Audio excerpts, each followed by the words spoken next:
ನಮಸ್ಕಾರ.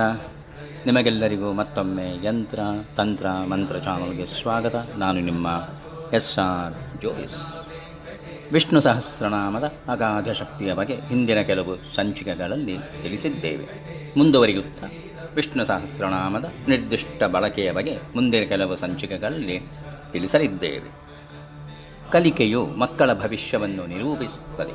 ಮಕ್ಕಳ ಕಲಿಕೆಯು ಓದುವುದು ಮಾತ್ರವಲ್ಲದೆ ಅವರು ಬೆಳೆಯುವ ಪರಿಸರವನ್ನೂ ಕೂಡ ಹೆಚ್ಚು ಅವಲಂಬಿಸಿರುತ್ತದೆ.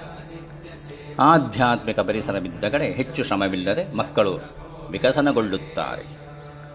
ಮಕ್ಕಳ ಆತ್ಮೋನ್ನತಿ ಬಯಸುವ ಪೋಷಕರು ಮಕ್ಕಳನ್ನು ಸೂಕ್ಷ್ಮವಾಗಿ ಗಮನಿಸಬೇಕಾಗುತ್ತದೆ.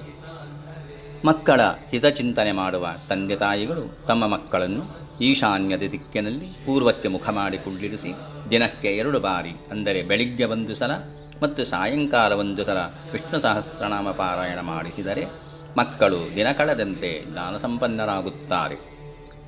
ವಿಷ್ಣು ಸಹಸ್ರನಾಮದ ನಿತ್ಯ ಪಾರಾಯಣದಿಂದ ಮಕ್ಕಳ ಬುದ್ಧಿ ವಿಕಸಿತವಾಗಿ ಪ್ರಜ್ಞಾವಂತರಾಗಲು ಸಹಾಯಕವಾಗುತ್ತದೆ. ವಿಷ್ಣು ಸಹಸ್ರನಾಮವು ಜ್ಞಾನಭಂಡಾರವಾಗಿದ್ದು ಮನುಕುಲದ ಎಲ್ಲ ರೀತಿಯ ಅವ್ಯವಸ್ಥೆಗೂ ಉತ್ತರ ಹೊಂದಿದೆ. ಮುಂದಿನ ಸಂಚಿಕೆಯಲ್ಲಿ ಆರ್ಥಿಕ ಪರಿಸ್ಥಿತಿ ಸುಧಾರಣೆಗೆ ವಿಷ್ಣು ಸಹಸ್ರನಾಮದ ಪ್ರಯೋಗದ ಬಗ್ಗೆ ವಿವರಿಸುತ್ತೇವೆ. ನಮಸ್ಕಾರ. ಬಂಧುಗಳೇ, ನೀವಿನ್ನೂ ಕೂಡ ನಮ್ಮ ಚಾನಲನ್ನು ಸಬ್ಸ್ಕ್ರೈಬ್ ಮಾಡಿಲ್ಲವೆಂದಾದರೆ ಈ ಕೂಡಲೇ ಸಬ್ಸ್ಕ್ರೈಬ್ ಮಾಡಿ. ನಮ್ಮಿಂದ ತರಲ್ಪಡುವ ಎಲ್ಲ ವಿಡಿಯೋಗಳು ನಿಮಗೇ ಮೊದಲಿಗೆ ತಲುಪುತ್ತದೆ. ನಮ್ಮ ಎಲ್ಲ ವಿಡಿಯೋಗಳನ್ನು ಲೈಕ್ ಮಾಡಿ ಮತ್ತು ಅಗತ್ಯವಿರುವವರಿಗೆ ಶೇರ್ ಮಾಡಿ. ಇದರಿಂದ ಅಗತ್ಯತೆ ಇರುವವರಿಗೆ ಸಹಾಯವಾಗುತ್ತದೆ.